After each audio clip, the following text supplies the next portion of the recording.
The second reason is the disconnect between the fantasy of social disorder and the reality of the crisis that actually took place. Perhaps you've got packets of food in your basement meant to last for 5 years. Perhaps you were, in many ways, for many years, ready to take on a lawless nation. You had an idea from you saw in history and the modern media of what a fractured and cataclysmic country was going to be. But instead of that nightmare, what you got was a wickedly uncomfortable dream. You were hoping that your food supply would be put to a different kind of use. You were hoping that you'd see pain and suffering and irresponsibility in the streets. You were hoping that the government would make choices so bad you'd be required to fend for yourself.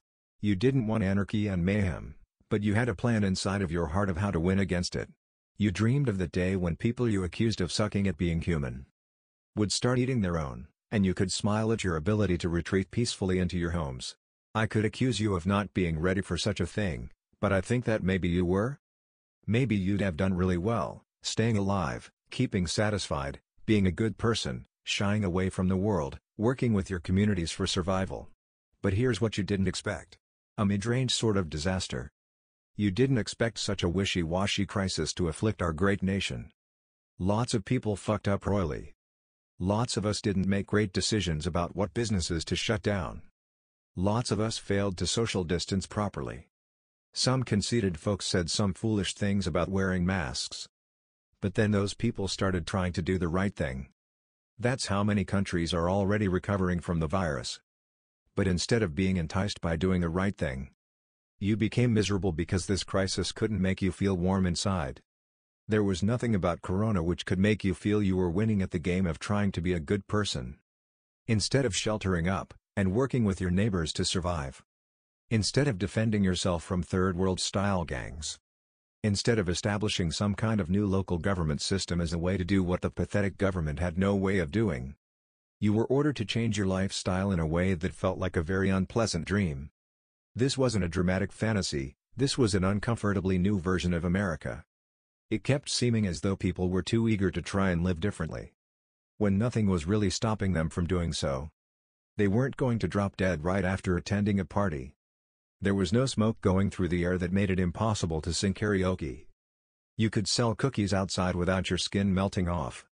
And millions of people said, I am fine denying myself the possibility of those experiences.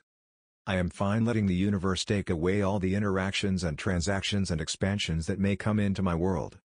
I am not going to get upset if I follow the herd and turn off the possibility within my life, within the world we live in.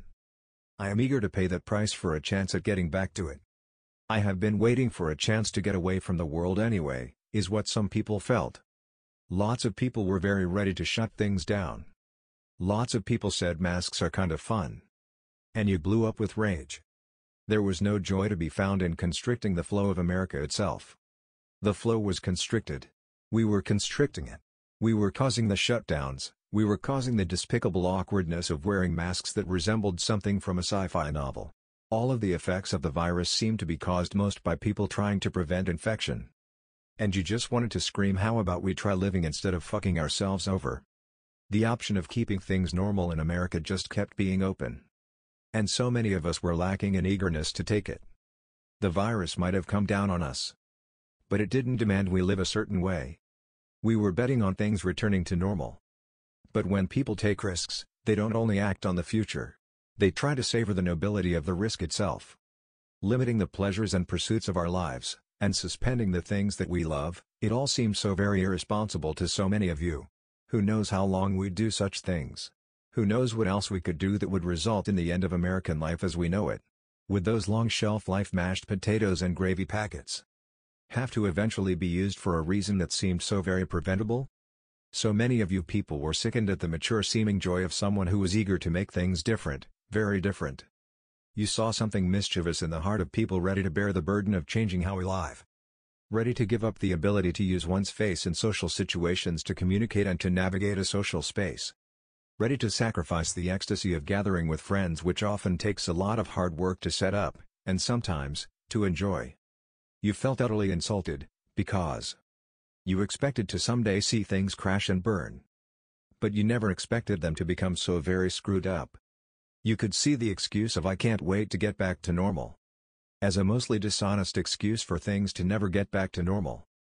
And as many people tried to make fun of you for seeing this whole virus thing as a conspiracy, you just got more inspired to defy them, defy them, defy them, no matter what statistics they grasped at. They were still leaning toward a fundamental change in what America stands for. I get you, I really get you. But you don't get the biggest problem with Corona. Your problem was that you have dreamed that someday you might have to protect yourself from a downpour of social disorder. But what you found was an attempt at a different kind of social order. It was the modest vibes of mask wearers you despised, people acting as though they needed to be led around. It was celebrating quarantine which seemed like willing retreat from a robust American life, and a disdain for the beauty of people struggling to make it in weird environments where those who learn how to assert themselves come out on top. It was being indecisive about school closings which seemed like proof of the incompetent futility of everyone finding hope and freezing the flow of our very nation. Can't you see, my friend?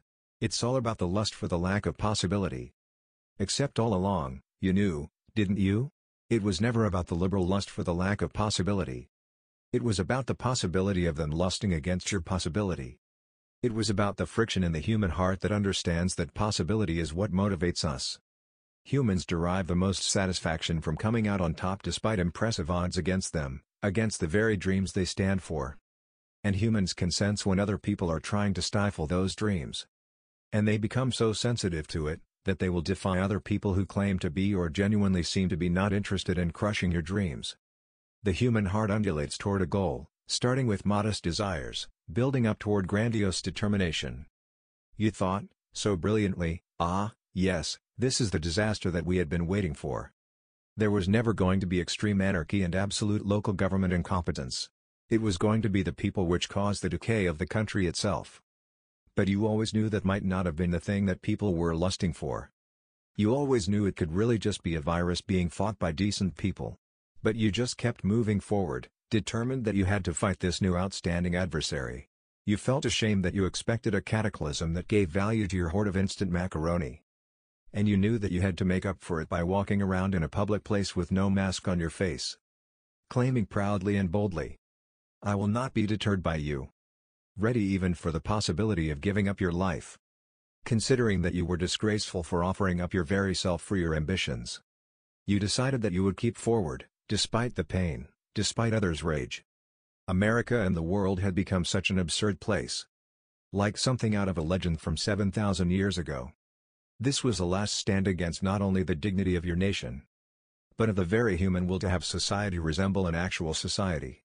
It felt so dystopian, but still, it was just a gamble.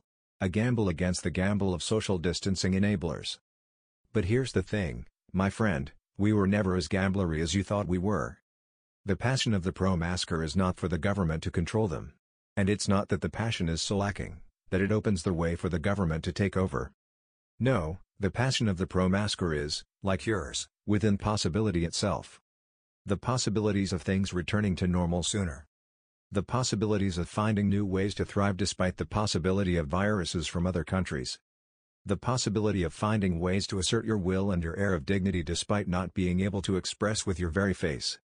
The passion of the pro-masker is, I am ready to take on all this stuff. I am willing to travel through a messy, fractured, constricted world. I desire to see things change, but will not take the shortcuts. I will suspend possibility, touch it carefully, wear it on me, admire it kindly. So that one day we can have things as they were again, if our efforts are fortunate enough to yield their intended purpose. You ended up where you were, anti-maskers, because you saw the friction between the present and the future. And tried to obliterate it with a cannon rather than riding through it. Let me tell you an extremely unpolitical story. There was a time I knew a person who completely changed my personality. There was a time when validation for my appearance, my emotions, my intellect, my creativity, and my kindness, all felt massively propped up by just one person who seemed to appreciate me in a very instinctive way. Like we were made for each other. And things became quite heated, it even involved confessions of feelings. But things got very awkward when I retreated into other responsibilities, or rather, spent too long shying away from them, as well as anything involving friendship. I put all of that stuff into a later time. And to that time I came. I indeed came to it. I did much to redeem the things I didn't do involving my responsibilities as a student, as someone aspiring to do something with his life, escaping from academics. I said some terrible things to this person, which were not met with much grace. But I grew shameful of them, and apologized, and a forgiveness was offered. This is, however, where I began to make a mistake that swamped down my life for approximately 9 years. I can't give you the full story, but let's bottle it down to what happened. I was desperate to move forward with the possibility of redemption by this person.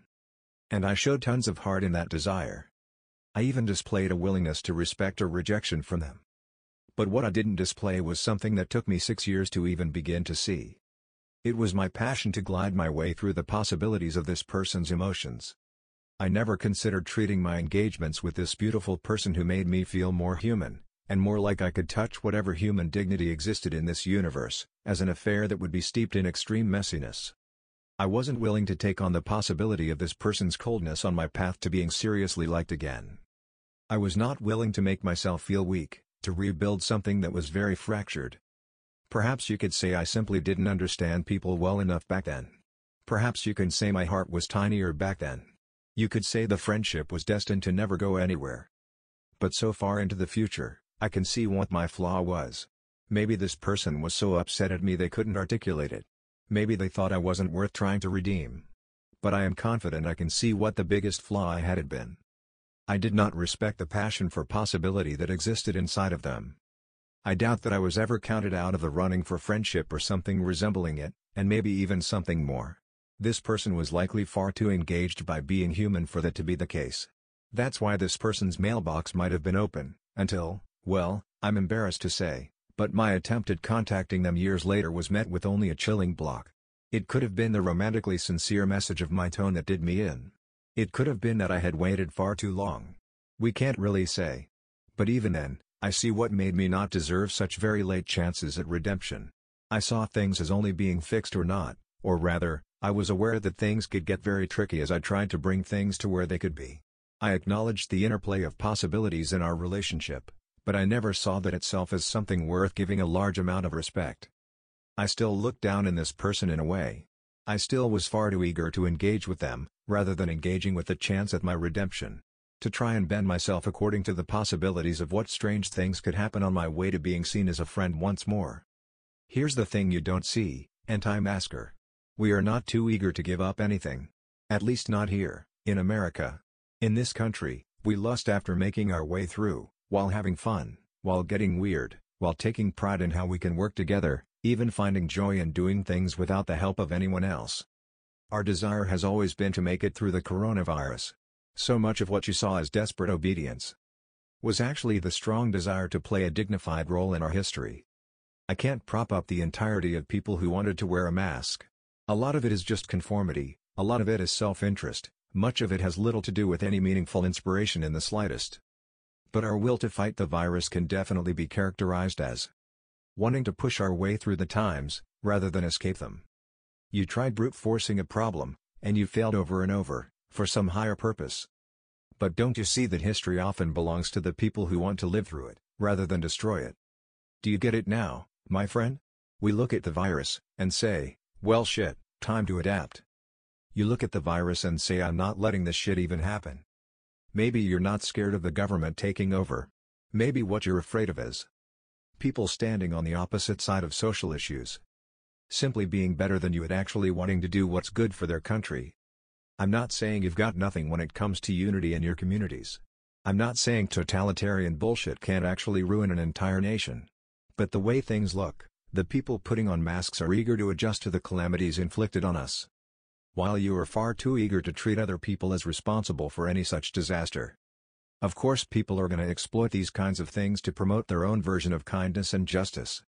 And if they prove to be much better at making decisions to get us through, as a nation, as a people, that doesn't mean they were right about everything. But for goodness sake, that doesn't mean it's time to do exactly what they don't want.